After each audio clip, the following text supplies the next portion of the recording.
push the red button, and if the numbers move, it's working. Still technical issues here. So now I'm free to move forward. This morning's message is living compassionately. And about that, it would be, that feeling or sense of disconnection and distance really have become a part of modern life. It is so easy to dismiss others and then wonder what's missing from our own lives.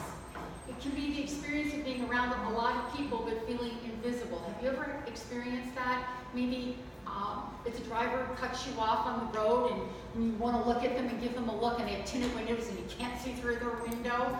Or maybe it's calling, my favorite, calling customer service and being put on hold with that never-ending message that goes on endlessly about, your call is important to us, your call will be answered in the next order that it was received. You know that one? And I'm always saying to the recording, if I was important, you'd take my call.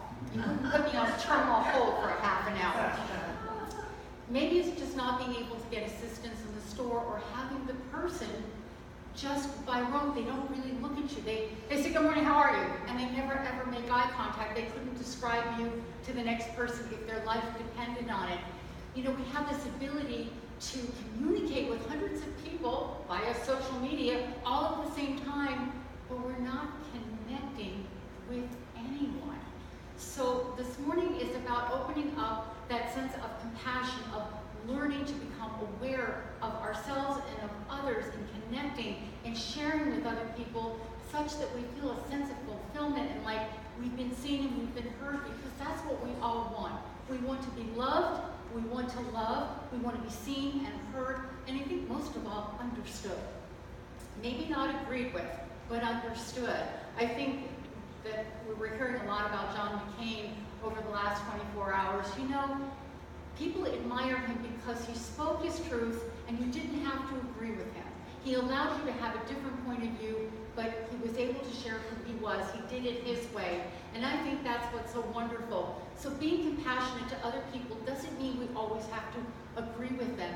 It's about sensing in to not only our own needs, but their needs, and learning to be responsive, to see ourselves and to see the other person. I heard about a young boy, age 10, his name was Johnny. He had been misbehaving, and so he was sent to his room for a time out.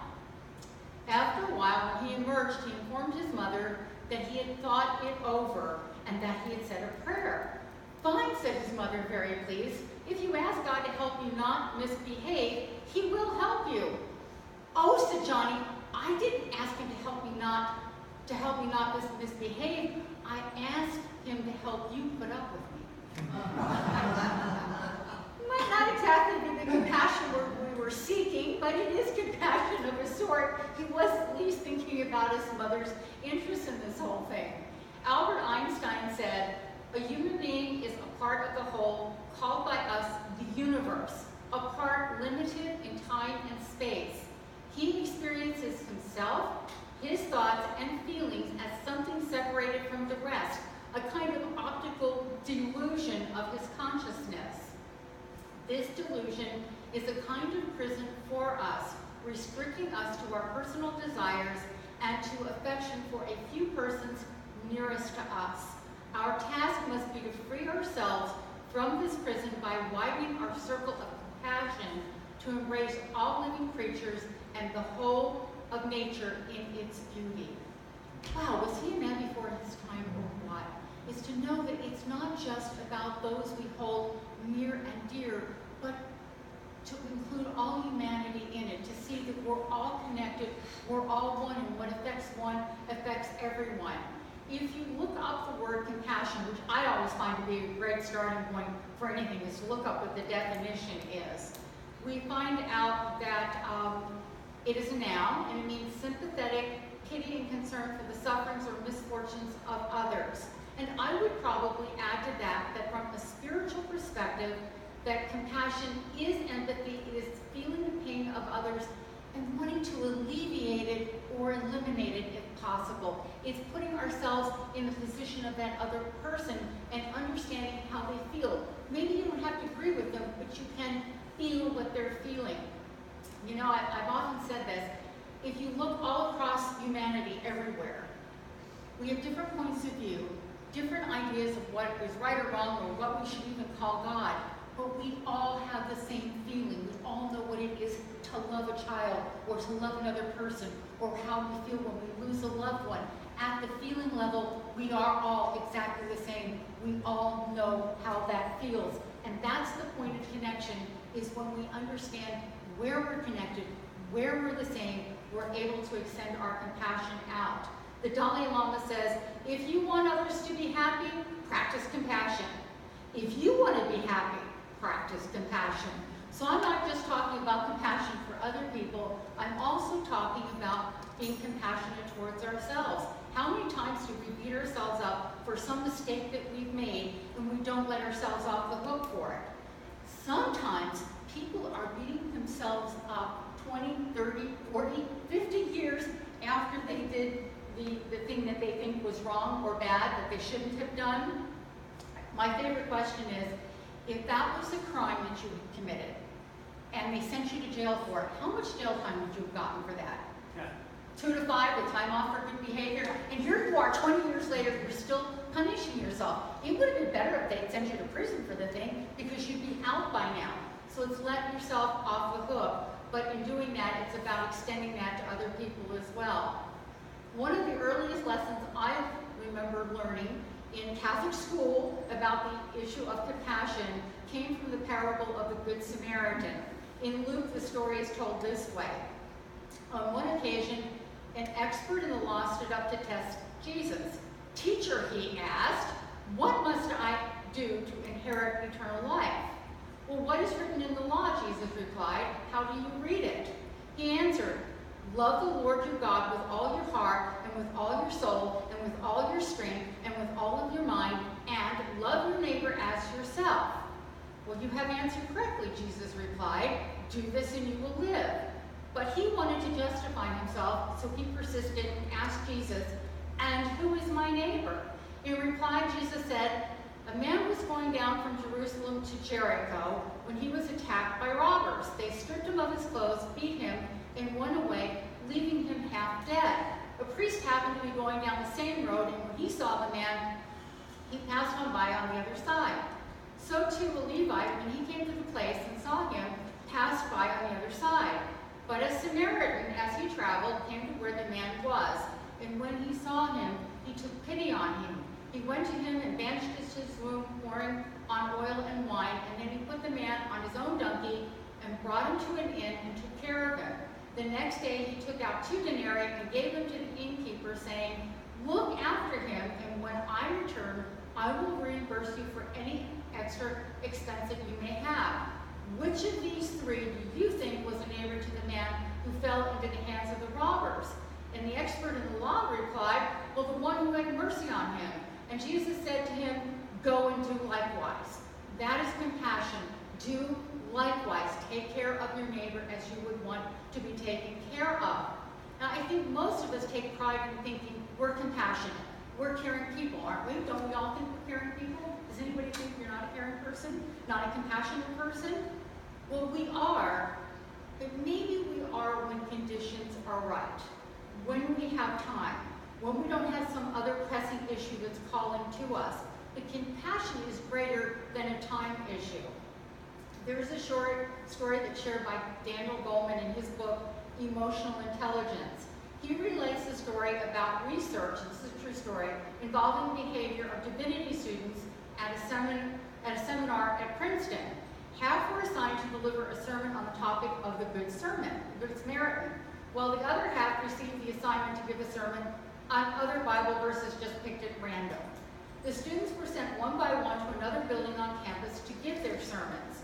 On the way, each of the students passed by a man laying doubled over on the ground and in obvious distress. How many students stopped to help the man? Did the topic on which they were to speak make any difference at all? Only a few students stopped, and whichever topic they were to speak on made absolutely no difference. What did make a difference is whether or not the students perceived that they had the time to stop. So it came down to, yes, we all want to be compassionate, we all want to help our fellow travelers along the way, but when we're busy, when we're pressed for time, when we got to get to the next meeting or the next thing on the to-do list, or or go somewhere and pick someone up, we tend not to see. We tend to put the blinders on, don't we? We may even do it inadvertently. Okay, we may not mean to. We might be so focused on where we're going with the tunnel vision that we don't see. But I'm going to challenge us that we need to be able to open our eyes and see and take a moment to help someone else. Sometimes it just takes a moment to stop and ask if the other person is okay, if there's someone we can call, if there's something that we could do. You know, we shouldn't let these time pressures get in our way. The question is, do we practice kindness and compassion regularly, or are we missing the opportunities to make a difference? Are we tuned into others? Are we listening? Do we treat every person as we would wish to be treated? Is there a time or a place where we get so self-absorbed in our own lives that we're not available to those around us? And I would submit that if we're doing it out there in the world, and people that we're passing by, we may be doing the same things at home with the very people that we love. So it's about slowing down and stopping, becoming aware of ourselves, what's going on within us, and tuning into the other people in our lives, to listening, to hearing, to really seeing them, and not get so busy in life. You know, the whole reason for us being here isn't for us to check off a to-do list. Although sometimes I think that's what we think we're here for. I'm not saying your to-do list isn't important, but don't let it get in the way of your connection to other people. We're put here to be of service to other people, not just to ourselves. I remember a cartoon that was printed in a magazine, I forget what the magazine was called, that all Boy Scouts got them. And my brother was a Boy Scout, and he would get the monthly publication. And there was a cartoon in there about a Boy Scout who wanted to get his merit badge for helping other people. So in the cartoon, we see in a busy city on a street corner, this Boy Scout helping this little old lady across the street. And you can tell by the frames in this thing that he's struggling to get her to the other side. And when they finally make it to the other side, she kind of looks at him and says, "Sonny, it's only helping someone if they want to cross the street to the other side, and I didn't." You know, so that's something we sometimes do too, is like, I think you need, so therefore I'm going to do this or force you to go there.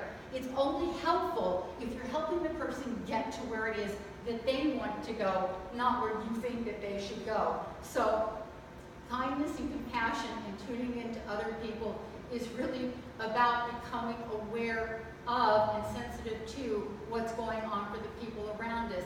And very often, all it takes is a moment of connection for the other person to feel heard and appreciated, to make all the difference in the world. It doesn't necessarily have to take a large investment of time or resources. Tune into yourself, tune into others. Focus is the key to making the difference and being kind and compassionate. How many times are we physically present, but we're mentally, emotionally, and spiritually absent from the conversation or absent from the relationship? Have you ever observed two people in a restaurant and one of them gets a call on their cell phone and the other person completely ceases to exist? One person there talking on their phone and the other person is just looking all around. They may be physically in the same space, but they are not together. So it's about becoming present for the other people in our lives and not deserting. I know I sometimes get a little irritated when I'm in a store and I wait in line and I finally come up to the front and the phone rings and the salesperson takes the call, and instead of saying, you know, I have a customer right now, can I put you on hold? They go check things for the person on the phone. It's like, would they have allowed somebody to come up and just barge in front of me, the next customer? No. So it's like, you know, just becoming aware of the ways in which we may be doing that in life. I take that as a reminder of what I shouldn't do rather than about what they shouldn't do. Again, in his book, Emotional Intelligence, Daniel Goleman shares that he observed a conversation in a coffee shop one day between two women. This is funny. The two women were talking about one of the women's brother who was single and trying to find a good woman to date. He had become so desperate that he had recently begun to do what is called speed dating. That's where there are lots of small tables set up with a woman at each table, and a man sits down and the conversation goes on for 5 minutes, and then a bell goes off or a light starts to flash or whatever, and you're supposed to move on. If the woman was interested in the man, she's supposed to give him a card with her phone number or email address on it, and if she's not, she just lets him go. The woman said that her brother never got a single card or email address, and she knew why. He would sit down and speak nonstop for the full 5 minutes about himself. That's a tip-off. If that's all somebody can do is talk about themselves, maybe they need to expand their world a little bit and find out that there are other people here. In one of my favorite books entitled The Dalai Lama's Cat by David Mitchie, the Dalai Lama is speaking to a visitor and says about happiness. We each need to find out our own personal methods for cultivating happiness, but there are general principles. 2 main true causes of happiness. First, the wish to give happiness to others, which Buddhists define as love. And the second, the wish to help free others from dissatisfaction or suffering, which we define as compassion. He goes on to say, the main shift you see is from placing self at the center of our thoughts to putting others there. It is, what do you say? A paradox that the more we can focus our thoughts on the well-being of others, the happier we become. The first one to benefit is oneself. I call this being wisely selfish. That when we help others, we help ourselves. When we give, we receive. You know, it always starts inside and moves outwards. Whatever you want, give. You want a friend, be a friend. You want to receive, give. You want time, give time. It's about putting it out first and it comes back around. When you take the time to help someone else or to do something for someone that makes them happy, or at least makes their life easier, doesn't that also make you feel good? I don't think you can do something for someone and not feel good about it. You can't. While you can't always control another person's perception, we can take charge of our own actions and intentions and come from the highest intention to give or to share. I heard a story about a passenger in a taxi who leaned over to ask the driver a question and tapped him on the shoulder. The driver screamed, lost control of the cab, nearly hit a bus, drove up over the curb, and stopped just inches from a large plate glass window. For a few minutes, everything was deathly silent in the cab, and then, still shaking, the driver said, "I'm sorry, but you scared the living daylights out of me." The frightened passenger apologized to the driver and said he was sorry that he didn't realize that a mere tap on the shoulder could frighten him so much, and the driver replied, No, I'm sorry, because it's entirely my fault. This is my first day driving a cab. I've been driving a hearse for the last 25 years.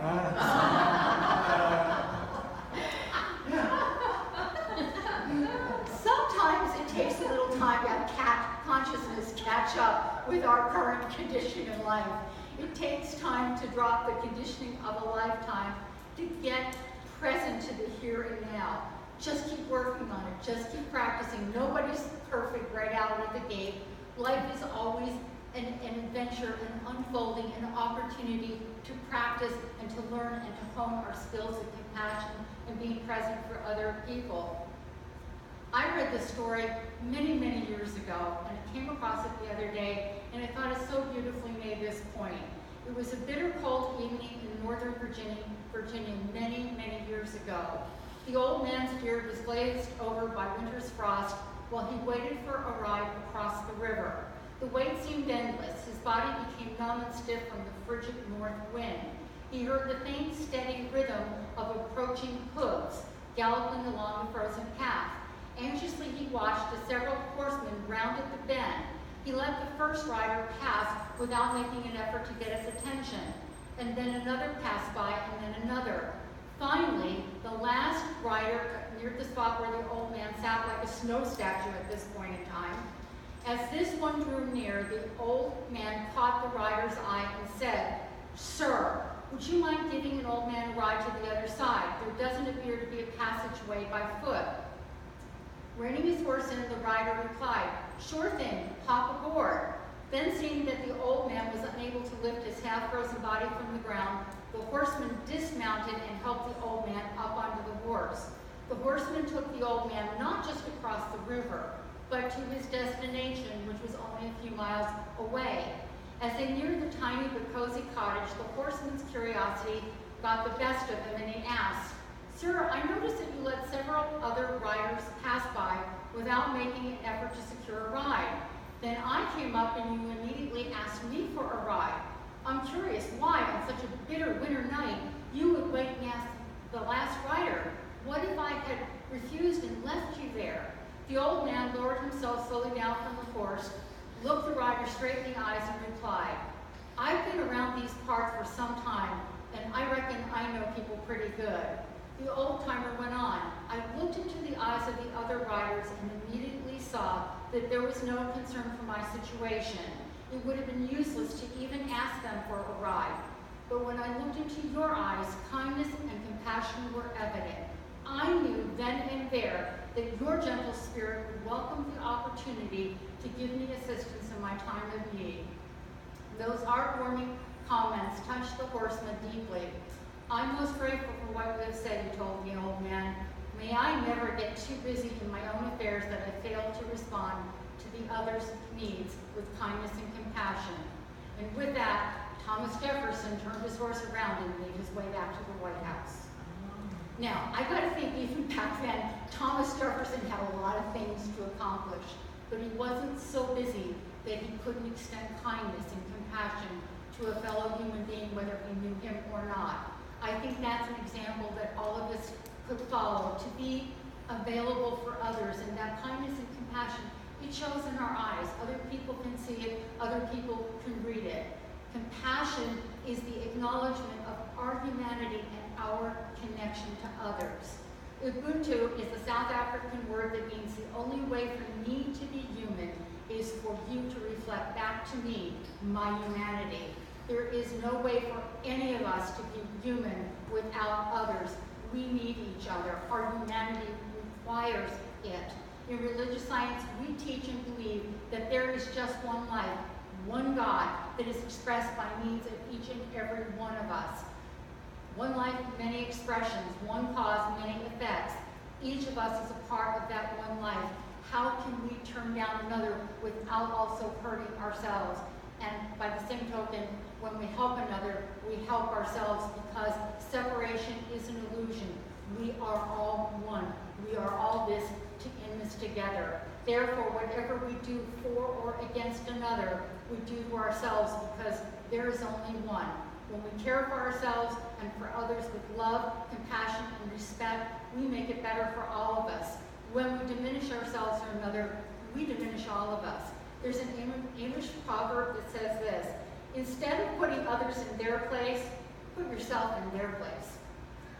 I thought that was great. Instead of putting others in their place, put yourself in their place. You know, there's a story that makes this point, and I've shared it before, but it's such a moving story. It's a true story written by Kent Nurburn. He says, 20 years ago, I drove a cab for a living.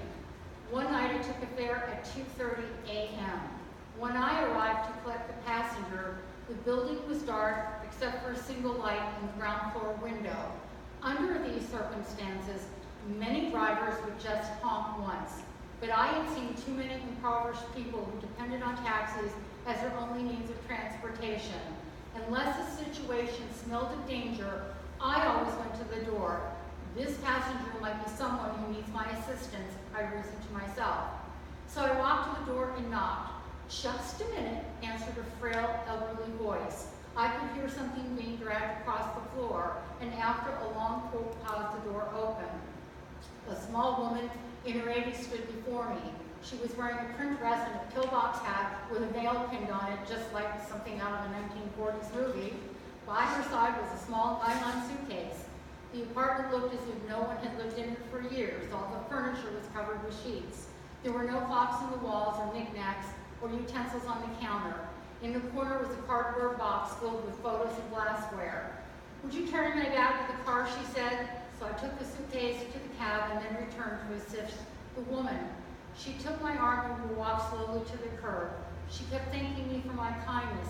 "It's nothing," I told her. "I just try to treat my passengers the way that I would want my mother treated." "Oh, you're such a good man," she said. When we got into the cab, she gave me an address and then she asked, could you drive through downtown? Well, it's not the shortest way, I answered quickly. Oh, I don't mind, she said. I'm in no hurry. I'm on my way to hospice. I looked in the rearview mirror. Her eyes were glistening. She said, I don't have any family left. The doctor says I don't have very long. I quietly reached over and turned off the meter. What route would you like me to take, I asked. For the next 2 hours, we drove through the city. She showed me the building where she had once worked as an elevator operator. We drove through the neighborhood where she and her husband had lived when they were newlyweds. She had me pull up in front of a furniture warehouse that had once been the ballroom where she had gone dancing as a girl. Sometimes she'd ask me to slow in front of a particular building or corner and would sit staring into the darkness, saying nothing. As the first hint of the sun was creasing the horizon, she suddenly said, I'm tired, let's go now. We drove in silence to the address she had given me. It was a low building like a small convalescent home with a driveway that passed under a portico. 2 orderlies came out to the cab as soon as we pulled up. They were solicitous and intent, watching her every move. They must have been expecting her. I opened the trunk and took out the small suitcase and took it to the door. The woman was already seated in the wheelchair. How much do I owe you? She asked, reaching into her purse. Nothing, I said. You have to make a living, she answered. My response, there are other passengers. Almost without thinking, I bent and gave her a hug. She held onto me tightly. Our hug ended with her remark, you gave an old woman a little moment of joy. After a slight pause, she said, thank you. I squeezed her hand and then walked into the dim morning light. Behind me, a door shut. It was the sound of the closing of a life. I didn't pick up any more passengers that shift. I drove, aimlessly lost in thought. For the rest of that day, I could hardly talk. What if that woman had gotten an angry driver or one who was impatient to end his shift? What if I had refused to take the run or had honked once and then driven away? Reflecting back on it, I don't think I have ever done anything more important in my life. We're conditioned to think that our lives revolve around great moments, but the great moments often catch us unaware, beautifully wrapped in what others may consider a small one. Compassion isn't about the big tasks or the great sacrifices. It's about the moment-to-moment, day-by-day opportunities to practice kindness and presence with other people, moments that can easily slip by unnoticed by us. Be present to those around you. Open yourself up to and welcome the opportunities to help others and to alleviate suffering wherever possible. Compassion isn't reserved for religious people or sissies. It really is a measure of our spiritual awareness and connectedness, our knowing that we are part of the whole, that we are not isolated beings, but rather that we are all one in the life of God. Living compassionately means to live with mindfulness and with a sense of awareness of what is going on both within us and around us. It's the ability to stop, focus, and choose to put people ahead of things and ahead of business and ahead of timetables, and then to make the human connection of caring and sharing. And I'd like to close with the words of the master of compassion, as far as I'm concerned, the Dalai Lama, when he said, love and compassion are necessities, not luxuries. Without them, humanity cannot survive. So express your humanity by showing your compassion. Look for opportunities wherever you can to make a difference in the lives of other people. The difference you make will be in your own. Namaste.